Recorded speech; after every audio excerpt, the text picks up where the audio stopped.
అతిపెద్ద షాపింగ్ ప్రపంచం సిఎంఆర్ మన కరీంనగర్ లో ప్రముఖ సినీ తారలచే ఆగస్టు 9న గొప్ప ప్రారంభం. నమస్తే, నేను Keshav. Welcome to Suman TV. ప్రజల వద్దకు పాలన గతంలో చంద్రబాబు నాయుడు నినాదం ఇదే. తర్వాత జరిగినటువంటి పరిణామాల్లో ఎవరి పద్ధతిలో వాళ్ళు ప్రజలకు చేరువయ్యేటువంటి ప్రయత్నాలు చేశారు. 2019లో ప్రమాణ స్వీకారం చేసిన వెంటనే జగన్మోహన్ రెడ్డి 2024లో అధికారంలోకి ఎలా రావాలో చెప్పుకుంటూ వచ్చారు. ఈసారి కూటమి ప్రభుత్వం మాత్రం అఖండ విజయం సాధించిన తర్వాత గత చరిత్రను అంతటినీ తుడిచిపెట్టేస్తూ ఇప్పుడు కొత్తగా ప్రజలే దేవుళ్ళు అనే నినాదంతో ప్రతి అంశాన్ని ప్రజలతో ముడిపెడుతూ ముందుకు వెళ్తుంది. ఇందులో తర్వాత ఎన్నికలు అనేటువంటి లక్ష్యం అండర్ కవర్లో ఉన్నప్పటికీ కూడా పైకి మాత్రం ఏ సమస్యను పరిష్కరించాలన్నా ప్రభుత్వంలో ఉన్నటువంటి మంత్రుల స్థాయి వ్యక్తుల నుంచి కింది స్థాయి వరకు కార్యకర్తల వరకు పోటీ పడుతున్నటువంటి పరిస్థితి ఉంది. ఎందుకు ఈ వ్యూహాత్మకమైనటువంటి ఎత్తుగడని కూటమి నాయకత్వం వహిస్తోంది. జనసేన, టీడీపీ, బీజేపీ ఏ పార్టీ అనేటువంటి తేడా లేకుండా ఎవరికి వారే ప్రజల్లోకి ప్రతినిత్యం వెళ్లేందుకు ప్రయత్నాలు చేస్తున్నారు. దీని వెనుక ఉన్నటువంటి కారణం ఏంటి? ఈ అంశాన్ని విశ్లేషించేటువంటి ప్రయత్నం చేద్దాం. మనతో పొలిటికల్ అనలిస్ట్ చందు శ్రీనివాస్ గారు. శ్రీనివాస్ గారు నమస్కారం. ఇప్పటి వరకు రాజకీయాలు ఎన్నికల సమయంలోనే అనేటువంటి నినాదం ఫస్ట్ అసలు చంద్రబాబు నాయుడు గారే చెప్పేవారు. ఇప్పుడు ప్రతినిత్యం ప్రజల్లోనే ఉండాలి. అది పెన్షన్స్ కావచ్చు, ఇష్యూస్ కావచ్చు, సైట్ విజిట్స్ కావచ్చు, లేదా వాళ్ళ సమస్యలు కావచ్చు, డైలీ ప్రజా దర్బార్లు కావచ్చు, అందరూ మంత్రుల దగ్గర నుంచి అందరూ చేస్తున్నారు. ఏ విధంగా చూడాలి దీన్ని? డెఫినెట్గా ప్రజలే దేవుళ్ళు, దేవుళ్ళ దగ్గరికే పాలకులు అన్నట్టుగానే ఉంది. ఎందుకంటే గత ప్రభుత్వం యొక్క అనుభవాలు వీళ్ళకి అర్థమైంది. గత ప్రభుత్వం ప్రజల్ని నిర్లక్ష్యం చేశారనేది ఆలోచన. వాళ్ళు అర్జీలు స్వీకరించేవాళ్ళు లేరు. తాడేపల్లి ప్యాలెస్కి ప్రజలకి గ్యాప్ ఎక్కువైపోయింది. ఏం మాట్లాడాలన్నా మంత్రులతో సహా, ఎమ్మెల్యేలతో సహా సకల శాఖ మంత్రి సజ్జల రామకృష్ణారెడ్డి దగ్గరే మాట్లాడాలి. అంతే తప్పితే ముఖ్యమంత్రి గారిని కలిసే అవకాశం కూడా అక్కడ లేదు. లేనప్పుడు గత అనుభవాలని వీళ్ళు పాఠాలుగా నేర్చుకున్నారు. ఎప్పుడైనా జీవితంలో సక్సెస్ అవ్వాలంటే అనుభవం, జీవితంలో అనుభవాలు పాఠాలు నేర్పుతాయి అన్నట్టుగా ఈ ప్రభుత్వం పర్ఫెక్ట్గా ఈ కూటమి ఆ దిశగా ముందుకెళ్తుంది. అంటే ప్రజల దగ్గరికి మనం వెళ్ళాలి అనే ఇదితో ఒకవైపు టీడీపీ ఆఫీస్లో నిత్యం ఎమ్మెల్యేలు కావచ్చు, మంత్రులు కావచ్చు ప్రతిరోజు అర్జీలు స్వీకరించడానికి ఉన్నారు. ఎందుకంటే కార్యకర్తలు లేకపోతే పార్టీ లేదు. షెడ్యూల్ వేశారు.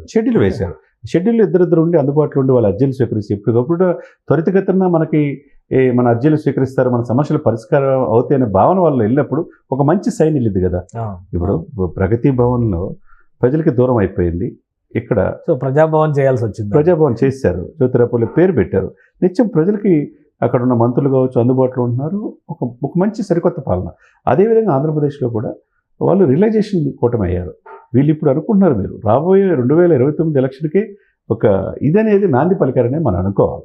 ఎందుకంటే గత ప్రభుత్వ అనుభవాలు, గత ప్రభుత్వం చేసిన పనులు మనం చేయకూడదు. ప్రజల దగ్గరికి వెళ్ళాలి. సంక్షేమం అనేది ఒకటే పెట్టుకుంటే కాదు, సంక్షేమం మాటను అభివృద్ధి కూడా చేస్తేనే ప్రజలు మనల్ని దశాబ్దం పైన ఈ కూటమి ఉండాలని పవన్ కళ్యాణ్ గారు ఆలోచన. ఓటు చిలకుండా రాజకీయం చేద్దాం, కూటమి గెలవాలనుకున్నారు. ఆ విధంగా గెలిచారు. మంచి మెజార్టీతో ఈరోజు అది ఉన్నప్పుడు ప్రజలకి సకాలంలో వాళ్ళ కోరికలు తీర్చాలంటే నిత్యం పాలకులు అందుబాటులో ఉండాలి. అంటే ప్రతిరోజు ప్రజా దర్బార్లు లేదా ఇప్పుడు అధినేతలు వారానికి ఒకసారి, చంద్రబాబు నాయుడు గారు శనివారం పూట వెళ్తున్నారు, అలానే పవన్ కళ్యాణ్ గారు కూడా ఏదో ఒక రోజు వారంలో అందుబాటులో ఉంటున్నారు పార్టీ ఆఫీసులో.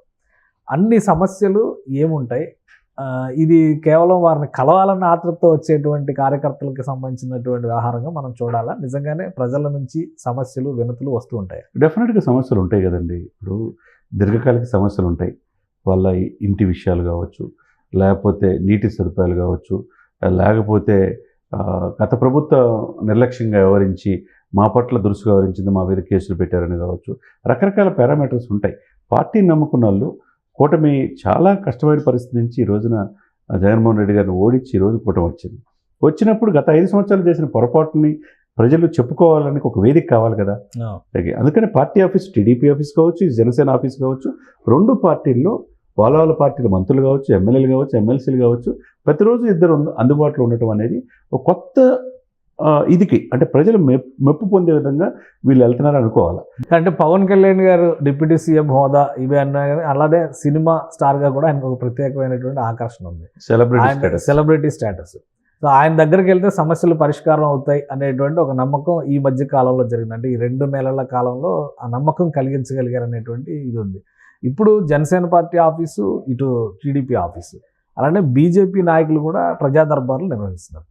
ఈ 3 కాంబినేషన్స్లో ఎవరికి వాళ్ళు వాళ్ళదైన శైలిలో రాజకీయంగానే ముందుకెళ్తున్నారు అనుకోవాలా? ప్రజలకు చేరువయ్యేందుకు ఇది ఒక మార్గంగా ఎంచుకున్నారు అనుకోవాలి? డెఫినెట్గా రాజకీయంగా ఉంటుంది. ఎందుకంటే తన పార్టీ మనుగడ వాళ్ళకి ముఖ్యం, అవును. ప్రజల్లో ఉండటం ముఖ్యం.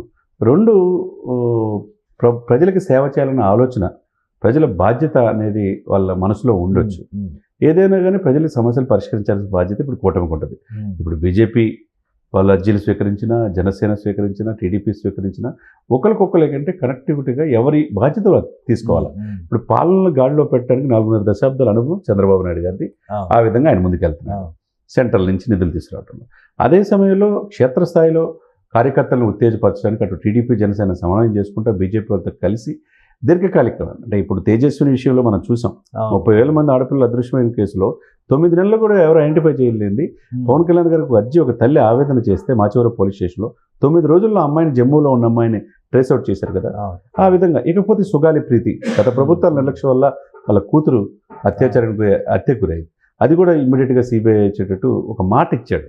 అంటే ఇక్కడికి వస్తే మా మాటకి న్యాయం జరిగింది, మాకు ఒక భరోసా, గత 2 ప్రభుత్వాల్లో జరగనిది న్యాయం ఇప్పుడు జరుగుద్దనే భావన ఎవరైతే ఉన్నారో వాళ్ళకి కలుగుతుంది.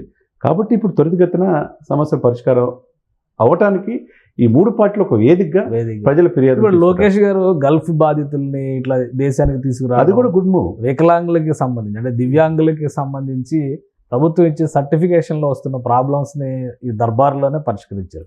ఈ 2 ఇన్సిడెంట్స్ తర్వాత చాలా మంది నియోజకవర్గాల్లో మంత్రులు కాకుండా ఎమ్మెల్యేలు కూడా దర్బార్లు నిర్వహిస్తున్నారు. సో దీనివల్ల ప్రజలకి మేలు జరుగుతుందా? 100% మేలు జరిగిందండి. ఎందుకంటే ఎప్పుడు లేని విధంగా ఇంత బాధ్యతతో, ఇంత మ్యాండేటరీలో, అసలు చంద్రబాబు నాయుడు గారు 4.5 దశాబ్దాల అనుభవంలో 83లోనే ఇంత మ్యాండేటరీ లేదు, ఇంత మెజార్టీ ఇచ్చారు. ఓటు చెల్లకుండా రాజకీయం, ఒకవైపు పవన్ కళ్యాణ్ గారు, ఒకవైపు చంద్రబాబు నాయుడు గారు అనుభవంతో కలిసి వెళ్ళారు. కాబట్టి ఒకవైపు మోదీ గారు ఆశీస్సులు ఉన్నాయి ఈ కూటమికి. కాబట్టి వెళ్ళినప్పుడు ఇంత మ్యాండేటరీ ఇచ్చినప్పుడు మనం ప్రజలకి ఎంత చేయాలి, నిత్యం అందుబాటులో ఉన్న భావన వాళ్ళు ఇదే ప్రజల వద్దకు పాలన అదే కాన్సెప్ట్ ఇక్కడ కనపడుతుంది. అంటే ప్రజలు ఇంకొకసారి మనం ఏం చెప్పుకున్నామంటే సరికొత్త దిశగా ఈ పాలన ఉందంటే ప్రజలే దేవుళ్ళు, దేవుళ్ళ వద్దకే పాలన అనే స్లోగన్తో వీళ్ళు ముందుకు వెళ్తున్నారు. ఇప్పుడు మంచి మ్యాండేటరీ ఇచ్చారు, వాళ్ళకి చేయాల్సిన బాధ్యత, వాళ్ళ సమస్యలను పరిష్కరించాల్సిన బాధ్యత ఈ కూటమికి ఉంటుంది.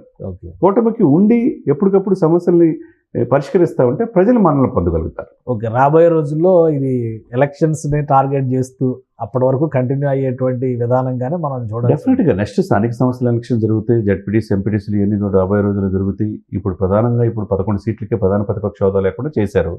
ఆ 11 సీట్ల వాళ్ళు చాలా మంది పార్టీ వైపు వచ్చే అవకాశాలు ఉందంటున్నారు. మరి చేర్చుకుంటారు లేదని పక్కన పెడితే ఆ పార్టీని పూర్తిగా లేకుండా చేయాలనే ప్లాన్లోనూ వీళ్ళు ఉంటారు. ఎందుకంటే గత 5 సంవత్సరాలు వాళ్ళు నిర్వీర్యం చేయడానికి రకరకాల ప్రయత్నం వైసీపీ ప్రభుత్వం చేసినప్పుడు మీరు చెప్పిన నువ్వు చెప్పిన విద్య నిరసాక్షి అన్నట్టు వీళ్ళు కూడా అలాగే వ్యవహరిస్తారు.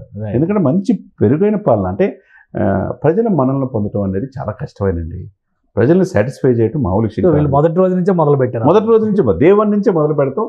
ఇది ఒక శుభసూచికగా, ఒక గుడ్ మూవ్గా మనం పరిగణించాం. రైట్. థ్యాంక్ యూ శ్రీనివాస్ గారు. ఇది ఆంధ్రప్రదేశ్లో ప్రజల వద్దకు పాలన కాన్సెప్ట్ని 3 పార్టీలు కలిసికట్టుగా కొత్త విధానంతో ముందుకు తీసుకెళ్తున్నాయి. అలానే ప్రజల సమస్యల్ని పరిష్కరించడం ద్వారా, ప్రభుత్వం అందిస్తున్నటువంటి పథకాలని ప్రజలకి అందించడం ద్వారా, ఈ 2 మార్గాల ద్వారానే ప్రజలతో సఖ్యతగా ఉండడం ద్వారా రాబోయేటువంటి రోజుల్లో ఎన్నికలు అనేది ఒక లక్ష్యం, అందులో రాబోయేటువంటి ఫలితాలు వేరే అంశం అయినప్పటికీ కూడా రాజకీయంగా ప్రభుత్వాన్ని బలోపేతం చేసేటువంటి ఎత్తుగడని చాలా సమర్థంగా కూటమి నేతలు అమలు చేస్తున్నారని చంద్ర శ్రీనివాస్ గారు విశ్లేషిస్తున్నారు. ఇది special discussion. Keep watching. Suman టీవీలో మీ పర్సనల్ అండ్ బిజినెస్ ప్రమోషన్స్ కోసం కింది నెంబర్కి కాంటాక్ట్ చేయండి.